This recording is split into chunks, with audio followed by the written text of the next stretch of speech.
வணக்கம்டா மாப்பிள்ள குவைத்துல இருந்து.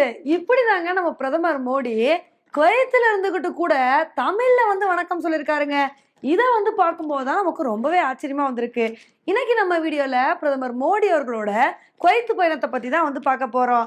பிரதமர் மோடி அவர்களோட குவைத்து பயணம் ரொம்பவே முக்கியமான விஷயமா வந்து பார்க்கப்படுதுங்க. இத வந்து சொன்னவனே ஒரு சில பேர் கேட்கலாம், என்னப்பா நம்ம பிரதமர் அப்பப்ப ஏதாவது ஒரு நாட்டுக்கு பயணம் போய்க்கிட்டே தான் வந்திருக்காரு, இது என்ன பெரிய விஷயமா? பெரிய விஷயம் மாரி வந்து பேசுறீங்க அப்படின்னு தானே வந்து நினைக்கிறீங்க. உண்மையிலே இது ஒரு பெரிய விஷயம் தாங்க. ஏன்னா 43 வருஷம் கழிச்சு ஒரு இந்திய பிரதமர் குவைத்துக்கு வந்து பயணம் வந்து போயிருக்காங்க.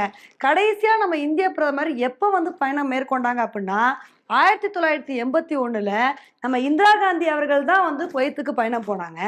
அதுக்கப்புறம் இருந்த எந்த இந்திய பிரதமர்களுமே குவைத்துக்கு பயணம் போனதே இல்லை. இப்படி இருக்கும்போது 43 வருஷம் கழிச்சு நம்ம பிரதமர் மோடி அவர்கள் குவைத்துக்கு வந்து பயணம் வந்து போயிருக்காரு.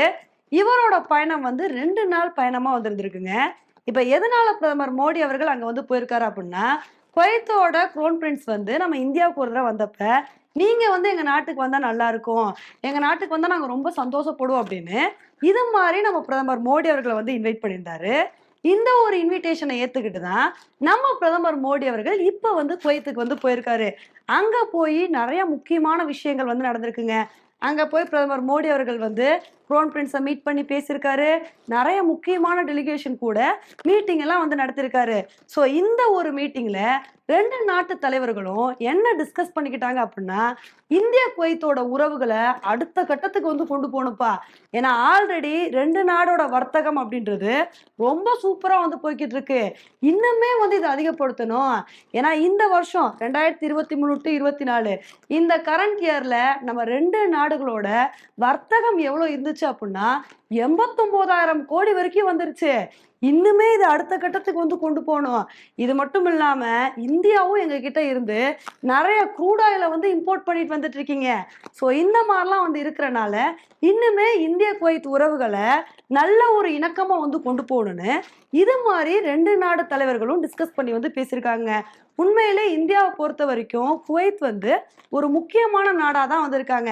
ஏன்னா நம்ம நிறைய கண்ட்ரிஸ் கிட்ட இருந்து க்ரூட் ஆயிலை இம்போர்ட் பண்ணிட்டு இருக்கோம். நம்ம இந்தியாவுக்கு தேவையான 3% க்ரூட் ஆயிலை நம்ம குவைத்து கிட்ட இருந்து தாங்க வந்து இம்போர்ட் பண்றோம். நம்ம இம்போர்ட் பண்றது மட்டும் இல்லாம நம்ம இந்தியா வந்து குவைத்துக்கு நிறைய விஷயங்களை எக்ஸ்போர்ட்டும் வந்து பண்றோம். கிட்டத்தட்ட 17,000 கோடி மதிப்பிலான கூட்ஸை வந்து நம்ம இந்தியாவில இருந்து குவைத்துக்கு வந்து எக்ஸ்போர்ட் வந்து பண்றோம். இப்படி இருக்கும்போது 2 நாடுகளுக்கும் நிறைய வர்த்தக உறவுகள் வந்து இருக்கு. இதனால 2 நாடுகளும் நல்ல ஒரு ரிலேஷன்ஷிப்பை மெயின்டைன் பண்ணணும் அப்படின்றதான் 2 நாடுகளோட ஒரு மிகப்பெரிய நோக்கமா வந்திருக்கு. இப்ப இதனாலதான் இந்த ஒரு பயணம் வந்து ரொம்பவே முக்கியத்துவம் வாய்ந்த பயணமா வந்து பார்க்கப்படுதுங்க. இந்த ஒரு குவைத் பயணத்துல நம்ம பிரதமர் மோடி அவர்களுக்கு குவைத்துல ஒரு மிகப்பெரிய சிவப்பு கம்பள வரவேற்பு வந்து கொடுத்துருக்காங்க. அவருக்கு நல்ல வரவேற்பை கொடுத்தது மட்டும் இல்லாம குவைத்தோட உயரிய விருதான ஆர்டர் ஆஃப் முபாரக் அல் கபீர் அப்படின்ற உயரிய விருதை வந்து நம்ம பிரதமர் மோடிக்கு கொடுத்து அவரை வந்து கௌரவப்படுத்திருக்காங்க. இதையெல்லாம் வந்து பார்க்கும்போதுதான் உண்மையிலே சந்தோஷமா வந்திருக்குங்க.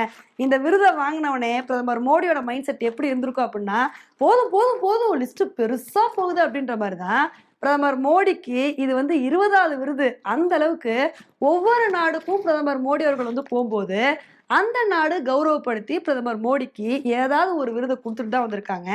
ஏன்னா கொஞ்ச நாளைக்கு முன்னாடி தான் பிரதமர் மோடி அவர்கள் ரஷ்யாவுக்கு வந்து பயணம் போனாரு.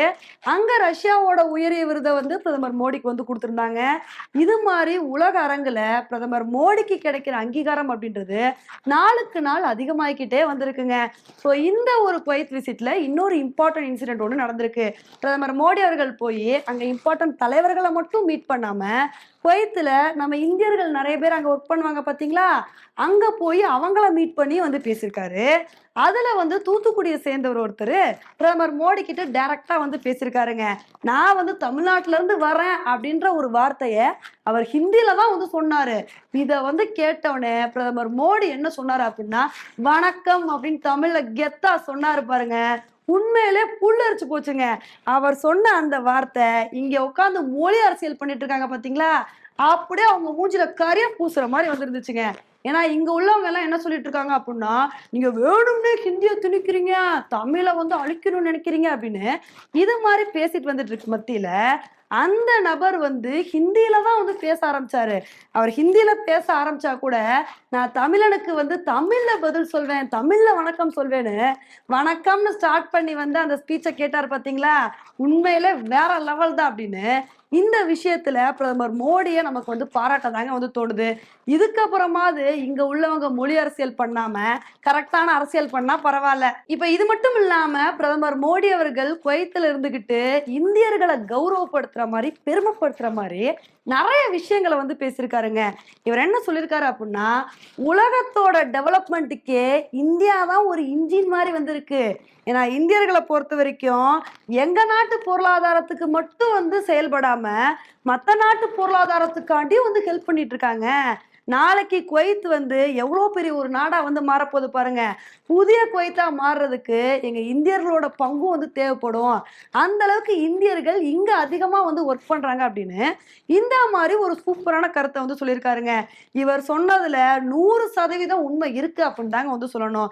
ஏன்னா நம்ம இந்தியர்கள் வந்து எத்தனையோ அரபு நாடுகளுக்கு போய் வந்து ஒர்க் பண்றாங்க. அதனால அரபு நாடுகளுக்கு ரொம்ப ஹெல்ப்ஃபுல்லா வந்து இருக்கு. இதனாலதான் இவர் என்ன சொல்லியிருக்காரு அப்படின்னா, சொல்லாம உங்க நாடு இவ்வளவு தூரம் வளர்ந்துட்டு இருக்கு அப்படின்னா இதுக்கு நாங்களும் முக்கியம்ப்பா, எங்களோட பங்கும் அதிகமா இருக்கு அப்படின்னா இந்த மாதிரி ஒரு ஸ்டேட்மெண்ட்டை வந்து கொடுத்துருக்காரு. ஆனா பிரதமர் மோடி அவர்களோட குவைத்து பயணத்தை பார்த்து பாகிஸ்தான் வந்து ரொம்ப கதிகலங்கி போயிருப்பாங்க. ஏன்னா இவ்வளவு நாளா பாகிஸ்தான் என்ன மாதிரி ஒரு ஸ்டேட்மெண்ட் வந்து கொடுத்துட்டு இருப்பாங்க அப்படின்னா, ஆர்டிகல் 370 வந்து தூக்குறீங்க, இருங்க நாங்க இஸ்லாமிய நாடுகள் கூட ஒண்ணு சேர்ந்து உங்களை எப்படி எதிர்க்கிறோம் பாருங்க, உங்களை வந்து என்னன்னு கேட்குறோம் பாருங்கன்னு இஸ்லாமிய நாடுகளை தான் பாகிஸ்தான் முழுக்க முழுக்க நம்பிட்டு இருந்தாங்க.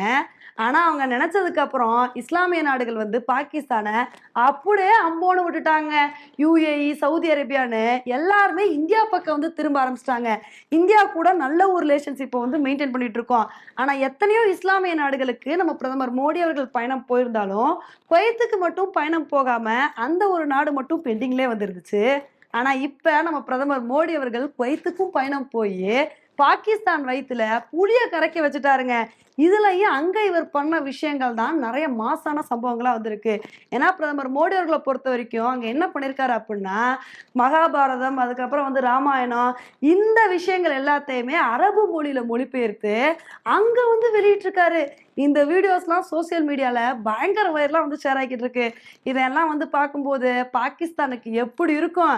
ஏன்னா பாகிஸ்தான் என்ன நினைச்சாங்க அப்படின்னா, எப்படியாவது இஸ்லாமிய நாடுகள் கூட ஒன்று சேர்ந்து ஆர்டிகல் 370 திரும்ப வந்து கொண்டு வந்துடணும், காஷ்மீர்ல இது எப்படியாவது வந்து திரும்ப கொண்டு வந்துடணும்னு விடாம போராடினாங்க. எங்கெங்கெல்லாம் மேடை கிடைக்குதோ அங்கங்கெல்லாம் வந்து இதை பத்தி பேசினாங்க. இஸ்லாமிய நாடுகளோட சப்போர்ட்டை வந்து கேட்டாங்க. ஆனா இந்த ஒரு விஷயத்துக்கு இஸ்லாமிய நாடுகள் தெளிவா வந்து உண்மையை புரிஞ்சுட்டாங்க.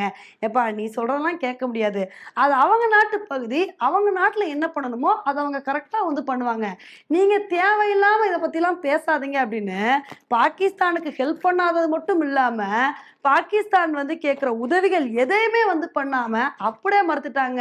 ஏன்னா இதுக்கு முன்னாடி வரைக்கும் இஸ்லாமிய நாடுகள் தான் பாகிஸ்தானுக்கு நிறைய உதவி பண்ணிட்டு இருந்தாங்க, நிறைய ஃபண்டெல்லாம் வந்து கொடுத்துட்டு வந்துட்டு இருந்தாங்க.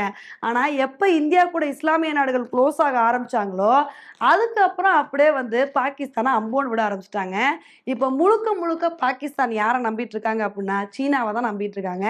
பாவம் அவங்களும் எப்படிதான் வந்து கொடுத்து உதவுவாங்க. அதனால இப்போ உலக அரங்கில் பாகிஸ்தான் தனிமைப்படுத்தப்பட்டிருக்கு அப்படின்னு தாங்க வந்து சொல்லணும். ஓகே ஃப்ரெண்ட்ஸ், இந்த ஒரு விஷயத்தை பத்தி நீங்க என்ன நினைக்கிறீங்க அப்படின்றத என்னோட கமெண்ட் செக்ஷன்ல வந்து போடுங்க. இதே மாதிரி இன்னொரு வீடியோல உங்களை வந்து மீட் பண்றேன். Bye friends.